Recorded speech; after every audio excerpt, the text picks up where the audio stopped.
Hi గారు, welcome to our channel. ప్రస్తుతం మనతో పాటు దాము బాలాజీ గారు సీనియర్ జర్నలిస్ట్ ఉన్నారు. వారితో ఒకసారి మాట్లాడదాం. సార్ నమస్కారం.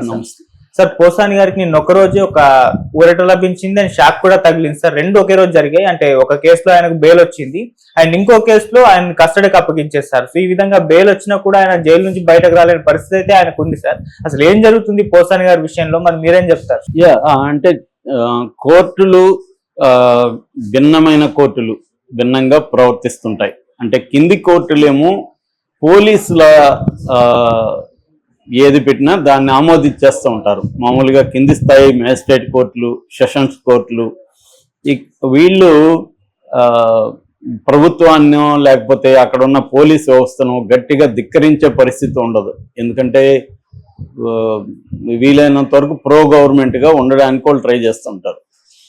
ఇది నేననేది కాదు, సాక్షాత్తు హైకోర్టే పోసాని కృష్ణమురళి కేసులో కామెంట్ ఏం చేసిందంటే, ఆయన మీద పెట్టిన సెక్షన్లు ఏవి కూడా 7 ఏళ్ళ కంటే పైన ఉన్న సెక్షన్లు కాదు. ఎందుకంటే 111 అనేది ఒకటే 7 ఏళ్ళకి పైన ఉన్న సెక్షన్ బిఎన్ఎస్. 111 అనేది నేను చాలాసార్లు చెప్పాను, అది ఆర్గనైజ్డ్ క్రైమ్లో ఉన్న వ్యక్తుల మీద పెట్టే సెక్షన్. సో అది కాదని అది వర్తించదని మ్యాజిస్ట్రేట్ కూడా ఒప్పుకున్నాడు. ఎందుకంటే 8 గంటల విచారణ జరిగింది ఆ రోజు రైల్వే కోడూరు కోర్టులో. 8 గంటల విచారణలో వైసీపీ అడ్వకేట్లు పోసాని కృష్ణమురళి తరఫున ఆర్గ్యూ చేసి ఈ చట్టం వర్తించదు, ఈ సెక్షన్ వర్తించదు అని చెప్పారు. జడ్జి కూడా ఒప్పుకున్నారు. ఒప్పుకున్నప్పుడు మిగతా 2 సెక్షన్లు ఏమిటి, సమాజంలో వివిధ వర్గాల మధ్య విభేదాలు వచ్చే విధంగా ఇతను మాట్లాడాడు అనేది ప్రధానమైన ఆరోపణ. సో ఆ ఆరోపణ ప్రకారం వాళ్ళు సెక్షన్ పెడితే ఆ సెక్షన్లో 7 ఏళ్ళ కంటే తక్కువ పడే జైలు శిక్ష పడే సెక్షన్లు అవి. అలాంటి వాటిల్లో సుప్రీంకోర్టు అనేక సార్లు క్లియర్గా చెప్పింది ఏంటంటే 7 ఏళ్ళ కంటే తక్కువ ఉంటే bail is the rule, jail is exception అయితే మాత్రమే జైల్లో పెట్టాలి తప్ప అదర్వైజ్ ఆయనకి జైలుకి పంపించకూడదు, అసలు అరెస్ట్ చేయకూడదు.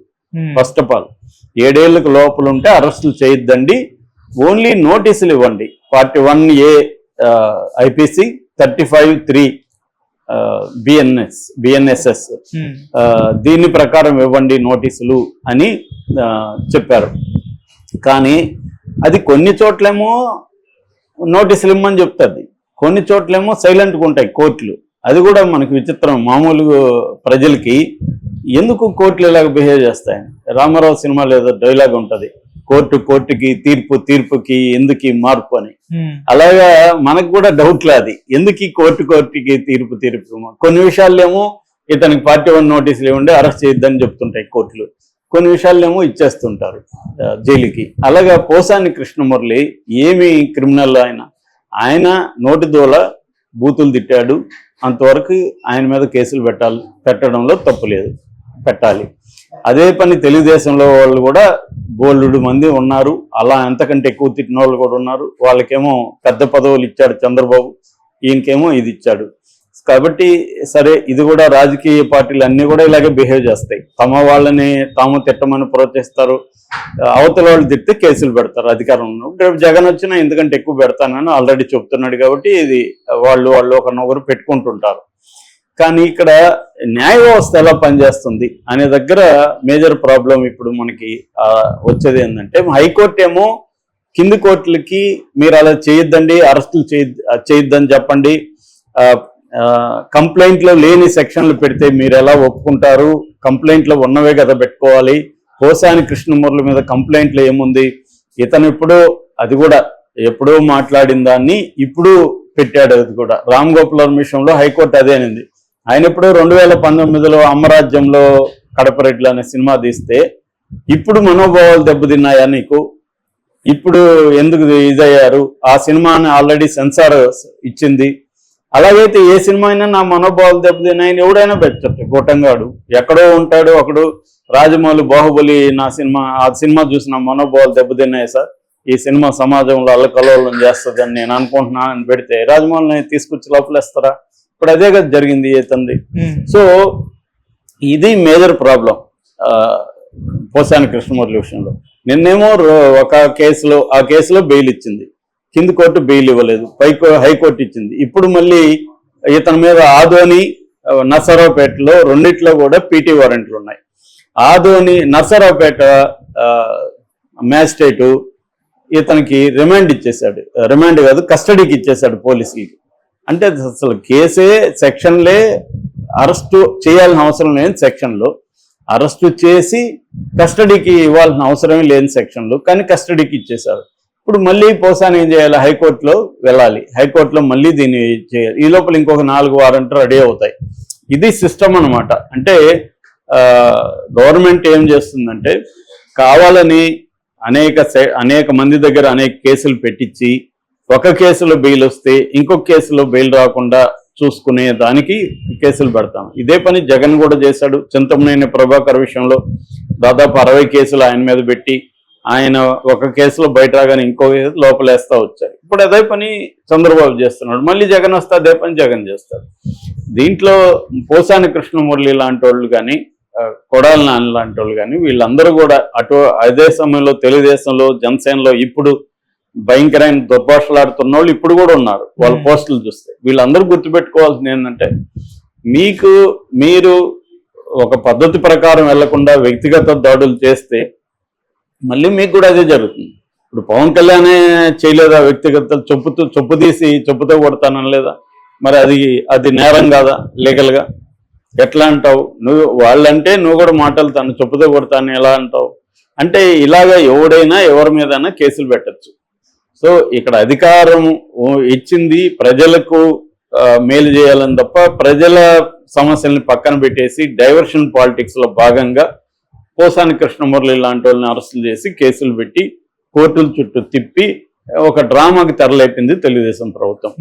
సో ఇది రేపొద్దున మళ్ళీ జగన్ అధికారంలోకి వస్తే, జగన్ అధికారంలోకి రాకుండా ఉంటే వీళ్ళు ఎస్కేప్ అవుతారు తప్ప జగన్ అధికారంలోకి వస్తే ఖచ్చితంగా ఎందుకంటే రెట్టింపుగా జగన్ చేస్తాడు, మళ్ళీ వీళ్ళు వస్తే రెట్టింపుగా జగస్తే ఇది ఒక విసియస్ సర్కిల్.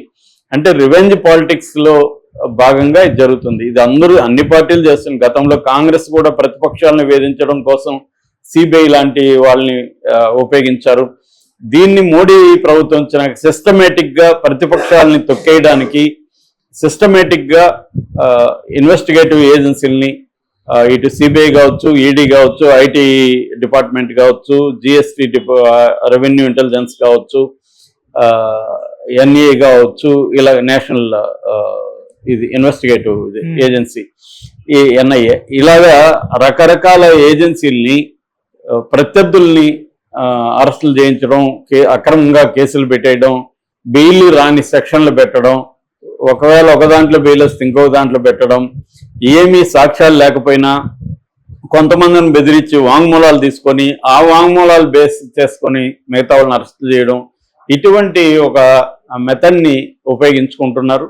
కోర్టులలో కూడా చాలా మంది జడ్జిలు నిస్సహాయత కూడా వ్యక్తం చేస్తున్నారు. మొన్న సుప్రీంకోర్టు జడ్జి అరుణ్ మిశ్రా కూడా ఈ దేశం వదిలిపెళ్ళిపోతేనే బెటర్ మాలాంటి వాళ్ళకి, ఇక్కడ న్యాయం లేదు అని సాక్షాత్తు సుప్రీంకోర్టు జడ్జే ఈ దేశంలో న్యాయం లేదంటే ఇంకా సామాన్యుడి పరిస్థితి ఎలా ఉంటుందో మనం అర్థం చేసుకోవచ్చు.